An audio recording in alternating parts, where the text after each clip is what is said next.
Kami dari kelompok 2 ingin mempresentasikan materi tentang teori dan analisis permintaan. Next.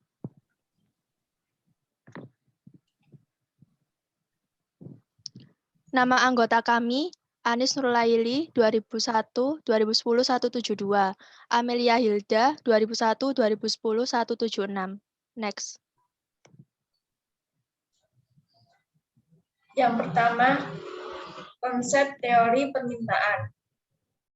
Pengertian permintaan sendiri adalah hubungan antara kuantitas komoditi ekonomis yang akan dibeli oleh semua konsumen pada suatu pasar dengan berbagai faktor yang mempengaruhi pembelian komoditi tersebut. Nah, faktor-faktornya itu ada harga barang itu sendiri, harga barang substitusi, harga barang komplementer, pendapatan, selera, ekspektasi harga di masa depan, iklan, musim, dan lain-lain.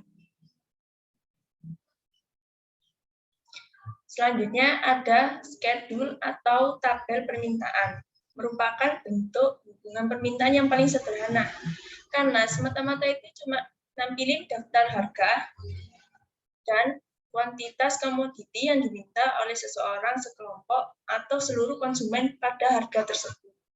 Contohnya seperti ini, harga barang A dengan harga 10.000, kuantitas barang yang diminta A tadi itu cuma 50. Terus kalau 9, 60, 8, 70, 7, 80, dan 6, 90.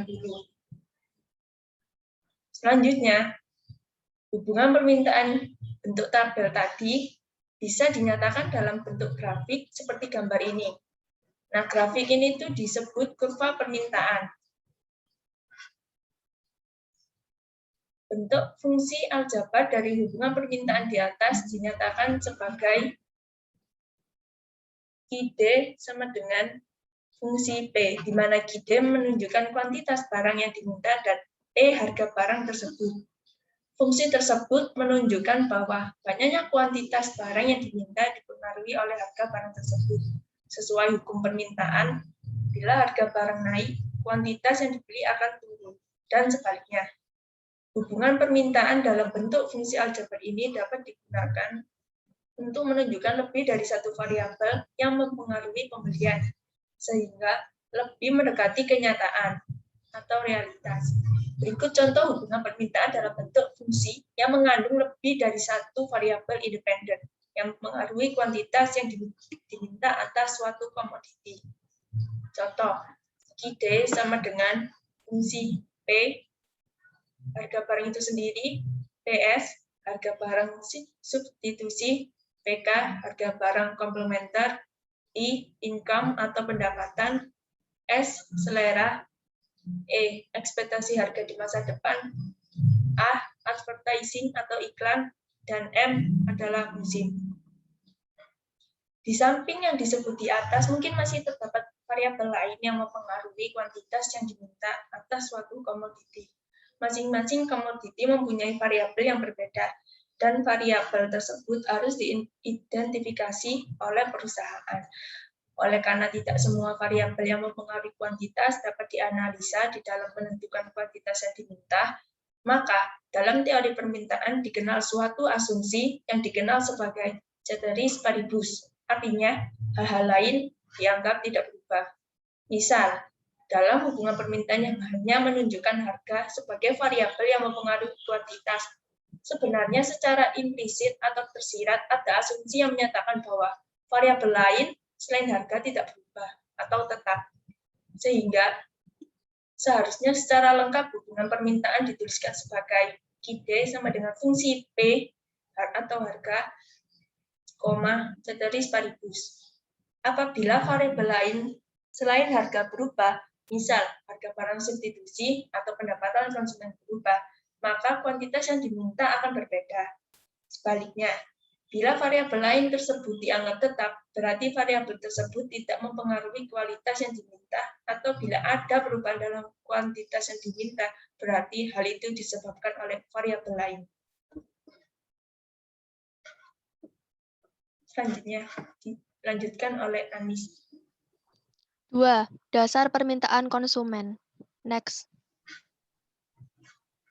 Permintaan individu. Terkait dengan pendapatan, biasanya seorang konsumen akan membeli lebih banyak komoditi umum atau bisa disebut dengan normal goods ketika pendapatannya meningkat. Namun, ada komoditi di mana konsumen akan membeli lebih sedikit ketika pendapatannya meningkat. Komoditi yang demikian biasanya adalah barang-barang yang tergolong berkualitas rendah atau berharga murah dan biasa disebut inferior goods. Next.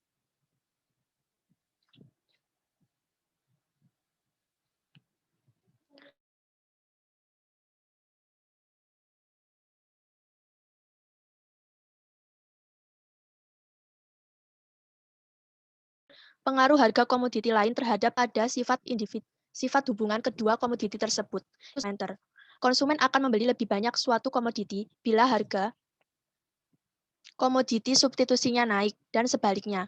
Misal, konsumen akan membeli lebih banyak ayam pedaging ketika harga ayam kampung meningkat. Di sini, ayam pedaging dan ayam kampung merupakan barang substitusi atau biasa disebut dengan substitution goods. Konsumen juga akan membeli lebih banyak suatu komoditi bila harga komoditi komplementer atau pelengkap turun, dan sebaliknya.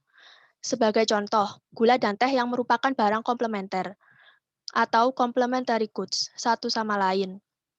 Konsumen akan membeli lebih banyak teh bila harga gula turun dan membeli lebih sedikit teh bila harga gula naik. Demikian juga halnya dengan selera. Selera seorang konsumen akan menentukan kuantitas yang akan dibeli atas suatu komoditi. Konsumen akan membeli lebih banyak ayam kampung karena menurutnya rasa daging ayam kampung lebih gurih daripada ayam pedaging. Next.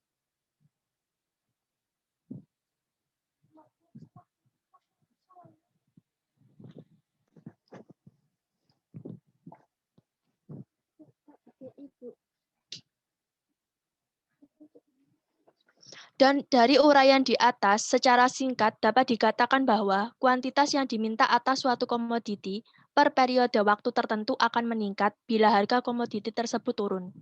Pendapatan konsumen meningkat, harga barang substitusi meningkat, dan harga barang komplementer turun. Serta bila selera konsumen atas komoditi tersebut meningkat. Berlakunya hukum permintaan dapat dijelaskan dengan dua alasan, yaitu efek substitusi dan efek pendapatan. Turunnya harga suatu komoditi menyebabkan komoditi tersebut menjadi relatif lebih dibandingkan dengan komoditi lain. Akibatnya, konsumen yang rasional akan mengalihkan pengeluarannya atau mengganti pembelian dari komoditi yang harganya relatif mahal ke komoditi yang harganya relatif murah. Ini disebut efek substitusi atau substitution effect. Pada saat yang sama, ketika hingga suatu komoditi turun, efek dari penurunan harga ini adalah bahwa pendapatan real konsumen naik. Ini disebut efek pendapatan atau bisa disebut income effect. Misal, seseorang biasanya makan nasi rames 2 kali sehari pada harga 10.000 per piring. Bila harga nasi rames tersebut turun menjadi 7.500 per piring, maka orang tersebut dapat membeli jumlah yang sama per hari dengan pengeluaran 2.500 lebih murah per piring. Penghematan sebesar 2.500 ini mencerminkan kenaikan pendapatan real sebesar 2.500 yang mungkin akan dibelanjakan untuk membeli lebih banyak porsi rames atau seperempat piring lebih banyak atau untuk membeli barang lain seperti segelas es teh. Next.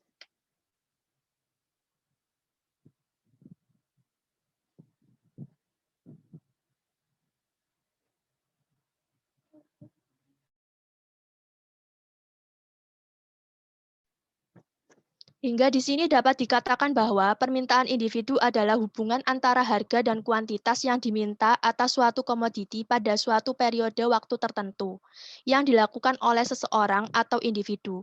Bisa dilihat pada gambar 4.2 menampilkan contoh kurva permintaan hipotesis dua konsumen yang berbeda. Individu satu membeli komoditas tersebut sebanyak 1,5 unit ketika harga komoditi sebesar 3. Sedangkan individu 2 membeli sebanyak 2 unit pada harga yang sama. Demikian juga untuk tingkat harga yang lain. Ada perbedaan kuantitas yang dibeli oleh masing-masing individu.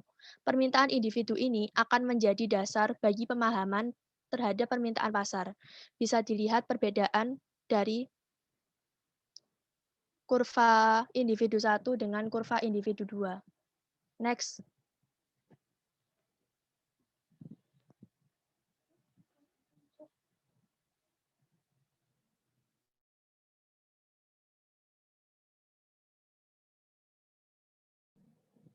Permintaan pasar. Permintaan pasar menunjukkan permintaan atas suatu komoditi yang dilakukan oleh semua konsumen dalam pasar. Misal, bila diasumsikan hanya terdapat 2 orang konsumen dalam pasar suatu komoditi, maka permintaan pasar komoditi tersebut akan menunjukkan kuantitas yang diminta oleh kedua konsumen pada berbagai tingkat harga komoditi tersebut. Next.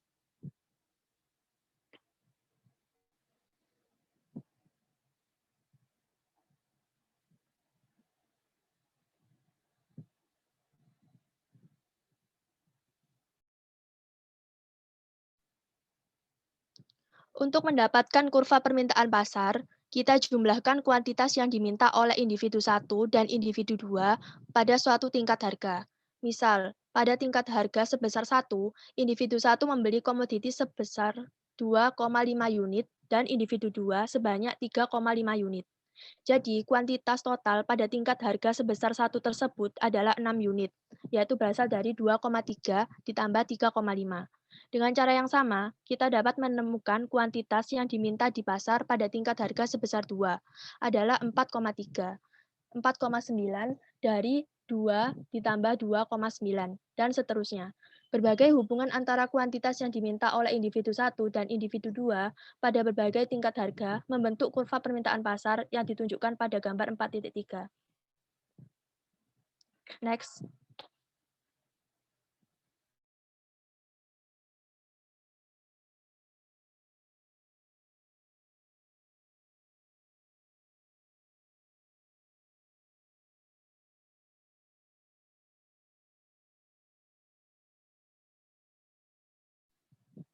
Permintaan yang dihadapi oleh perusahaan.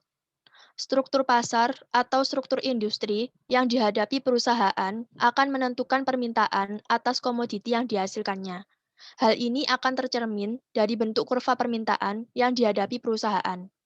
Permintaan yang dihadapi perusahaan juga ditentukan oleh jenis komoditi yang dihasilkan atau dijualnya.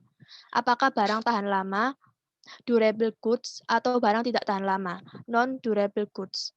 Next.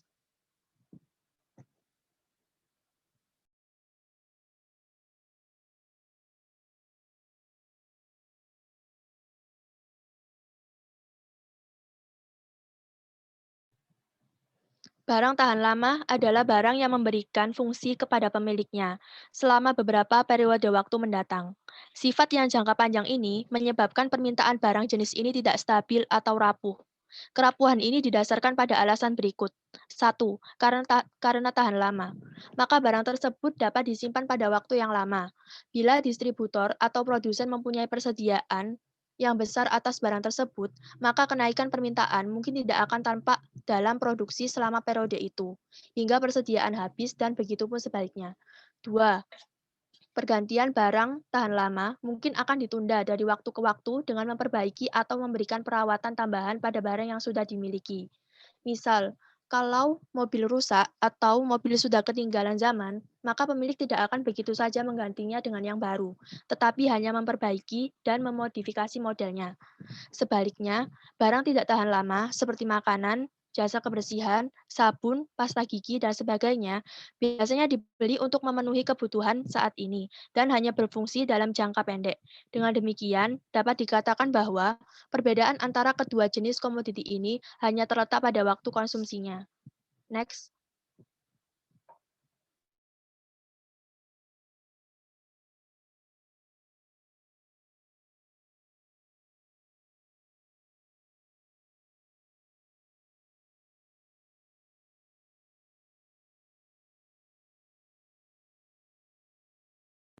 Permintaan turunan. Semakin besar permintaan akan komoditi yang dihasilkan atau dijual, akan semakin besar pula permintaan akan input dan sumber daya lain yang dibutuhkan untuk menghasilkan komoditi tersebut. Permintaan akan input dan sumber daya yang seperti ini disebut permintaan turunan atau biasa disebut derived demand. Next. Selanjutnya, perubahan permintaan konsumen. Bergerak. Ini kurvanya dan ini penjelasannya. Pergerakan sepanjang kurva permintaan terjadi bila yang berubah adalah faktor harga komoditi tersebut atau P, harga. Untuk menjelaskan hal ini, kita lihat kurva permintaan DD pada gambar 44. Ini. Pada harga setinggi P1, kuantitas yang diminta sebanyak Q1. Ini sama ini. Bila harga turun menjadi P2, jumlah yang diminta meningkat menjadi sebanyak Q2. P2 menjadi Q2. Secara grafis, hal ini ditunjukkan oleh perubahan posisi dari titik A menjadi titik B pada kurva permintaan DD. Titik ini menjadi titik ini. Bila yang berubah adalah faktor-faktor lain selain harga komoditi, maka akan terjadi pergeseran kurva permintaan, baik ke atas maupun ke bawah. Sebagai contoh, terjadi kenaikan pendapatan yang dapat dibelanjakan atau disposable income. Sebagai akibat turunnya pajak penghasilan akan menyebabkan kuantitas yang dapat dibeli oleh konsumen akan menjadi lebih banyak. Kita lihat kembali kurva permintaan DD pada gambar 4.4. Pada harga yang sama sebesar P1, kuantitas yang diminta semula adalah Q1, namun karena ada kenaikan pendapatan yang dapat dibelanjakan, kuantitas yang diminta menjadi sebanyak Q3. Awalnya ini Q1 menjadi Q3 karena kenaikan pendapatan. Pada harga setinggi P2, kuantitas yang diminta tidak lagi sebanyak Q2, tetapi Q4. Kurva permintaan DD akan bergeser ke atas menjadi D1, D1. Ini Q2 menjadi Q4 pada harga P2.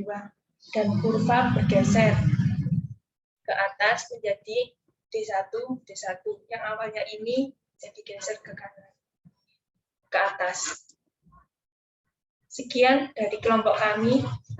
Mohon maaf jika ada salah kata. Assalamualaikum warahmatullahi wabarakatuh.